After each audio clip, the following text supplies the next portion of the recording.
कैसे हैं आप लोग?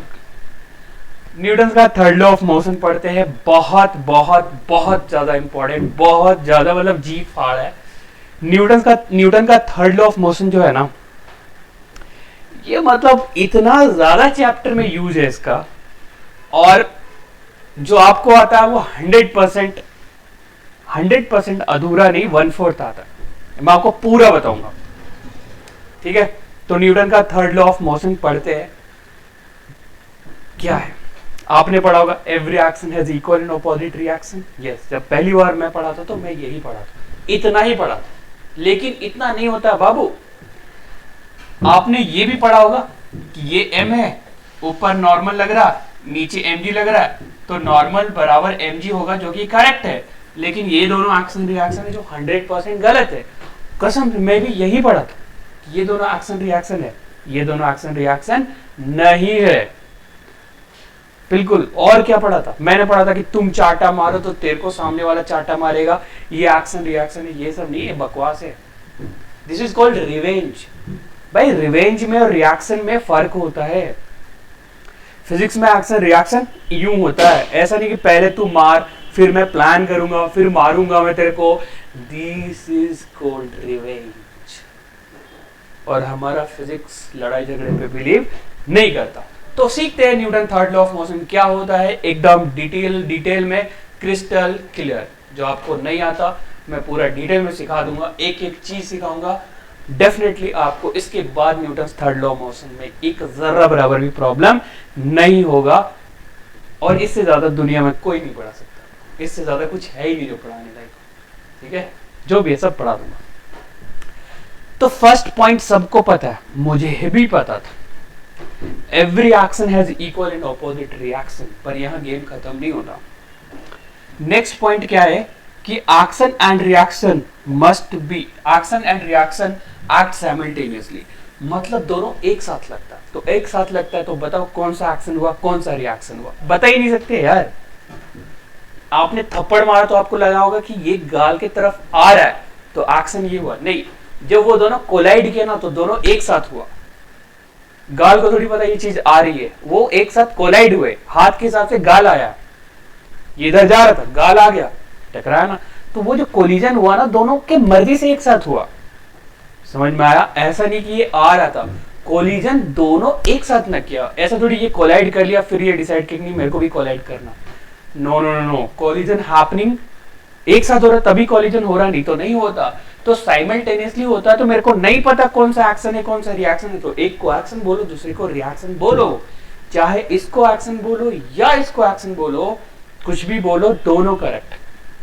इस पर लड़ने वाली बात भी नहीं है कि इसमें क्वेश्चन पूछा भी नहीं जाएगा।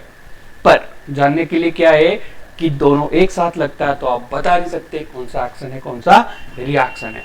पॉइंट नंबर नेक्स्ट की बात करें तो क्या बात कर सकते हैं हम लोग कि action and reaction must be on different bodies. अब मैं दिखाता हूं जो हमने लिखा था, यहां पे ये मास है, नीचे mg लग रहा है, ऊपर नॉर्मल लग रहा है। तो ये नॉर्मल किस पे लग रहा? बॉडी पे। ये mg किस पे लग रहा? बॉडी पे। दोनों एक ही पे लग रहा है यार, समझ रहे हो? तो नेट फोर्स कितना हो गया? 0। एक्शन रिएक्शन नेट फोर्स 0 करेगा, यही काम है क्या? फिर लग क्यों रहा है? यहां समझ में कि दोनों फोर्स एक ही बॉडी पे लगेगा तो नेट फोर्स 0 हो जाएगा। तो एक्शन रिएक्शन क्या हुआ? फोर्स ही नहीं लगा। तो action and reaction must be on different bodies. कैसे डिफरेंट बॉडीज पे लगेगा मैं आपको समझाऊंगा एक और पॉइंट के बाद।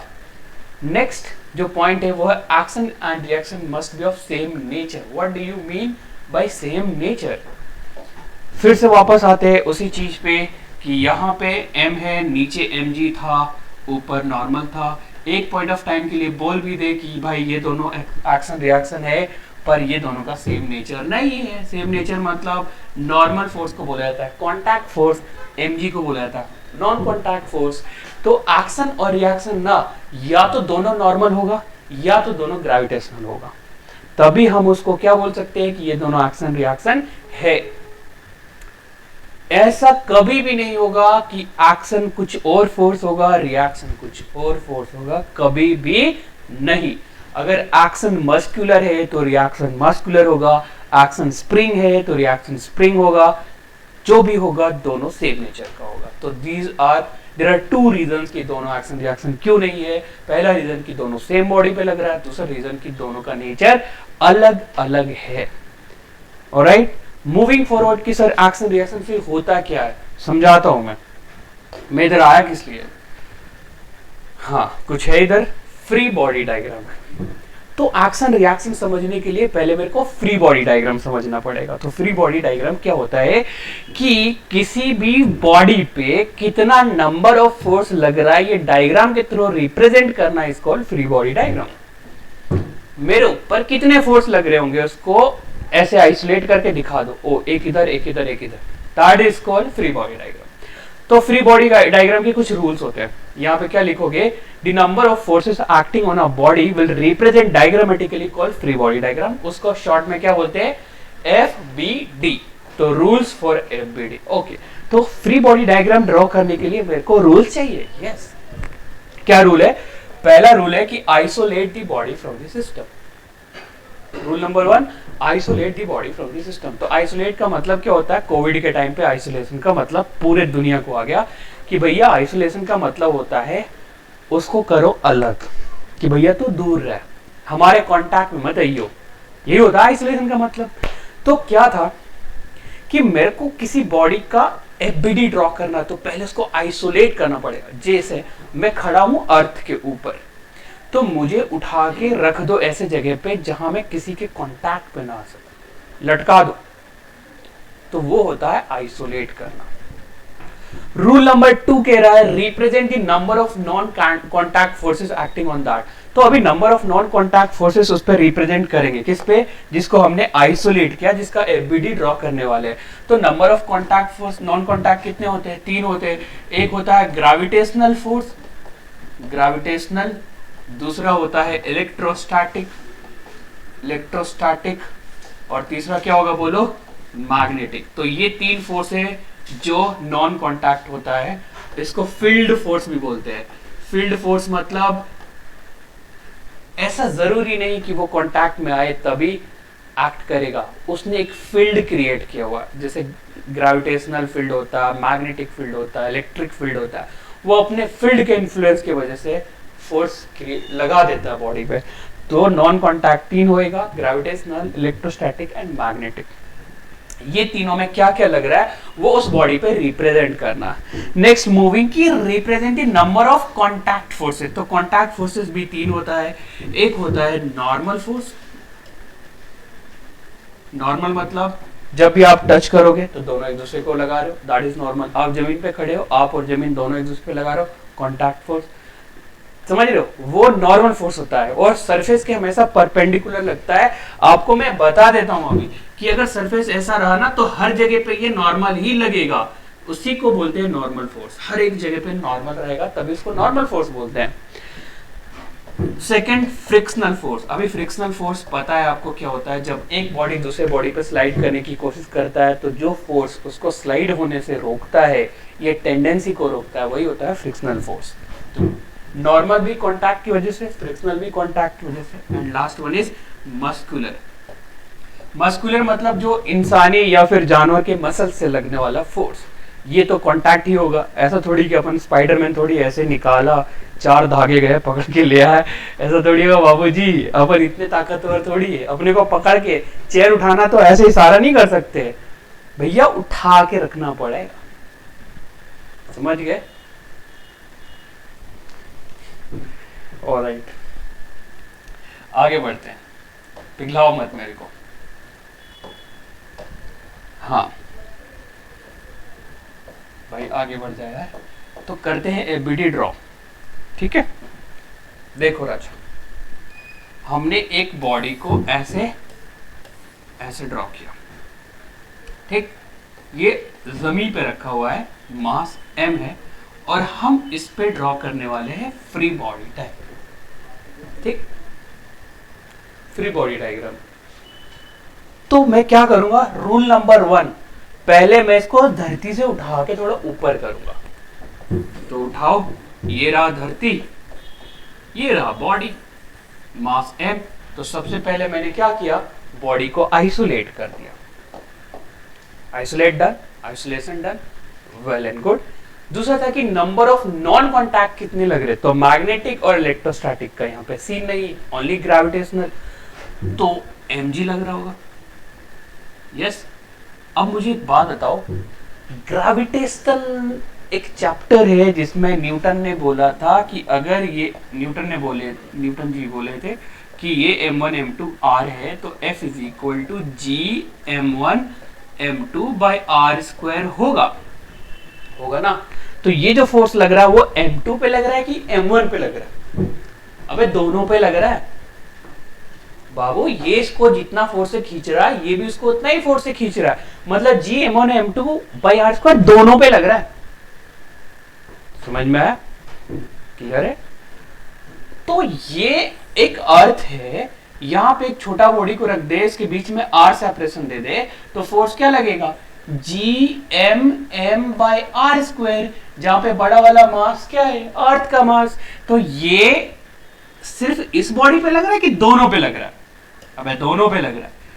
ये इतना से खींच रहा है, ये भी अर्थ को इतना से खींच रहा है, और ये G M by R square को बोला जाता है स्मॉल जी। तो एम जी तो यही है ना, तो किस पे लग रहा है? दोनों पे लग रहा है। तो अगर इस बॉडी को अर्थ ने खींचा mg से, तो ये भी तो अर्थ को खींचेगा mg से ब्रो।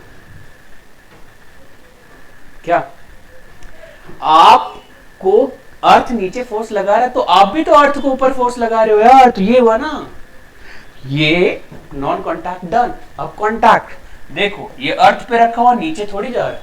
नीचे क्यों नहीं जा रहा? क्योंकि उसको अर्थ ने सपोर्ट दिया। अर्थ सपोर्ट कब देगा? जैसे क्या अर्थ सपोर्ट दे रहा है? नहीं। अगर जब तक मैं अर्थ पे इसको रखूंगा नहीं, अर्थ सपोर्ट नहीं देगा। जमीन कब सपोर्ट देगा भाई? जब जमीन पर रखोगे ऑब्जेक्ट को। तो जब रखोगे मतलब you are demanding for force कि I am coming, please help me. इस उम्मीद से आप पैर रखते हो जमीन पे कि भाई जमीन मेरे को अंदर धंसने नहीं देगा। अबे अगर आपको पता हो कि पता नहीं मेरे जमीन पे रखने के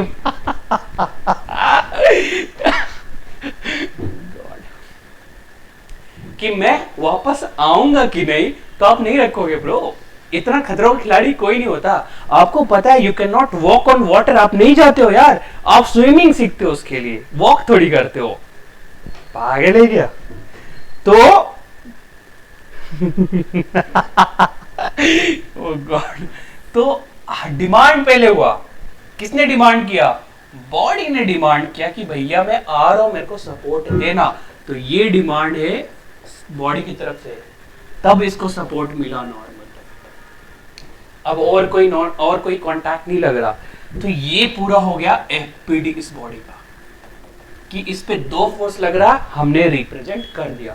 इसी को बोला जाता है फ्री बॉडी डायग्राम, कि number of forces acting on a body हम डायग्राम के थ्रू रिप्रेजेंट करेंगे तो एफबीडी कहलाएगा। हो गया एफबीडी। अब ये फोर्स और ये फोर्स समझना, क्या इक्वल है? यस। क्या एक दूसरे से ऑपोजिट है? यस। mg इस पे नीचे, इस पे ऊपर। तो फर्स्ट पॉइंट वाली इक्वल एंड ऑपोजिट। दूसरा पॉइंट साइमल्टेनियसली दोनों एक साथ लगा होगा। तीसरा दोनों डिफरेंट बॉडीज पे होगा, ये लगता है अर्थ पे, ये लग रहा है ऊपर वाले बॉडी पे। और चौथा सेम नेचर का होना चाहिए, ये भी mg ये भी mg। तो ये दोनों आपस में क्या हुआ? Action and reaction. ये दोनों आपस में क्या हुआ? Action and reaction. तो ये बराबर क्यों था? मास्टर जी ये मैंने यहां रखा है इधर mg इधर नॉर्मल, ये बराबर कैसे? अबे बैलेंस है भाई, इक्विलिब्रियम में है। तो ऊपर जितना नीचे उतना, आपस में बराबर। तभी बॉडी किधर नहीं जा रहा, कहीं नहीं जा रहा, तो आपस में बराबर, तो बराबर लिखो ना भाई। इसका ये मतलब थोड़ी कि दोनों दोनों एक्शन रिएक्शन हुआ।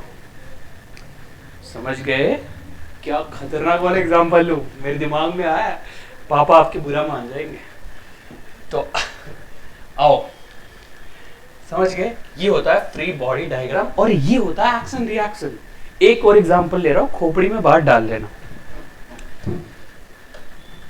मान लो हमने एक बॉडी कैपिटल एम रखा, उसके ऊपर हमने छोटा एम रख दिया, ठीक है? और मेरे को ड्रॉ करना है दोनों का फ्री बॉडी डायग्राम। तो ड्रॉ करो। तो तो हम सबसे पहले क्या करेंगे, दोनों बॉडी को करेंगे आइसोलेट। तो मैं आपको बोल रहा हूं, आप क्या करना, सबसे पहले ऊपर वाले बॉडी का, फ्री बॉडी का डायग्राम ड्रॉ करना। ठीक, आइसोलेट कर दिया। पहला ऊपर वाले पे नॉन कांटेक्ट देखो कितना, mg किसने लगाया, अर्थ ने लगाया। तो ये भी किस पे लगाया होगा, बोलो अर्थ। यस सुनो, यस। क्या अर्थ ने खींचा बे, कैपिटल एम ने नहीं खींचा होगा। वैसे कैपिटल एम ने भी खींचा होगा, क्योंकि न्यूटन ने बोला था दुनिया में सब एक दूसरे को खींच रहा है बिकॉज ऑफ मास, लेकिन वो इतना माइनर है ना, क्यों हम अर्थ की तरफ गिरते हैं, वो उसकी तरफ नहीं गिर रहा है। क्यों, क्योंकि अट्रैक्शन थोड़ा कम है, अर्थ का हमारा प्यार ज्यादा है। ठीक है, तो ये डन। इस बॉडी को नीचे कौन नहीं गिरने दे रहा, ये मास। ये सुनो, तो इसने नॉर्मल सपोर्ट दिया होगा। ये नॉर्मल सपोर्ट कौन दिया, नीचे वाला बॉडी कैपिटल एम ने। ये सपोर्ट कब मिला, जब सपोर्ट मांगा गया होगा, ऊपर होगा, धीरे धीरे जैसे ही रखा होगा उम्मीद से कि मेरे को सपोर्ट देगा, ये दे दिया, ये दिया ना नॉर्मल। तो इस बॉडी का फ्री बॉडी डायग्राम, हाँ ये सेंटर से पास करना दोनों को। इस पे आते हैं, ये इसको अर्थ खींच रहा, ये भी अर्थ को खींचेगा। जमीन पे रिक्वेस्ट किया कि मेरे को सपोर्ट दो, सपोर्ट मिल गया। तो ये दोनों हो गया फ्री बॉडी डायग्राम सबका। I hope this is clear, right. कुछ डाउट है तो यू कैन आस्क। एक और क्वेश्चन लास्ट। देखो, मान लो सिचुएशन कुछ ऐसा है, हमने एक ब्लॉक को ऐसे लटका दिया, दीवार से टच किया हुआ, ठीक, मास m है। तो रस्सी पे लगने वाला फोर्स को हम लोग टेंशन बोलते हैं। रस्सी ऐसे लिखते हैं, पे लगने वाला फोर्स को बोलते हैं क्या, बोलो, फोर्स होता है टेंशन। हालांकि है वही फोर्स ही, लेकिन उसको स्पेशल नाम दिया टेंशन। रस्सी पे लगने वाला फोर्स इज टेंशन। तो अब ड्रॉ करते फ्री बॉडी डायग्राम। इसका यहां पे रख दिया, इसको कौन खींच रहा होगा, अर्थ। अब मैं रिएक्शन ड्रॉ नहीं कर रहा हूं, वो समझ में आ गया अपने को। अर्थ खींच रहा होगा, इसको नीचे कौन नहीं जाने दे रहा, टेंशन पकड़ के, रस्सी पकड़ के रखा हुआ। ये सुनो, ये दीवार के टच में है, तो आप दीवार को नॉर्मल कांटेक्ट उधर दे रहोगे और दीवार आपको इधर दे रहा होगा। ये नॉर्मल कांटेक्ट किसकी वजह से, दीवार की वजह से। ये हो गया free body diagram of your body. अब आपको एफबीडी का मीनिंग समझ में आया होगा। मैं आपको 10-12 क्वेश्चन और कराऊंगा फ्री बॉडी डायग्राम बेस्ड, तो एक एक चीज एकदम क्रिस्टल क्लियर हो जाएगा। So that's all for today. I hope you have understood the things clearly. Thank you so much guys. God bless you.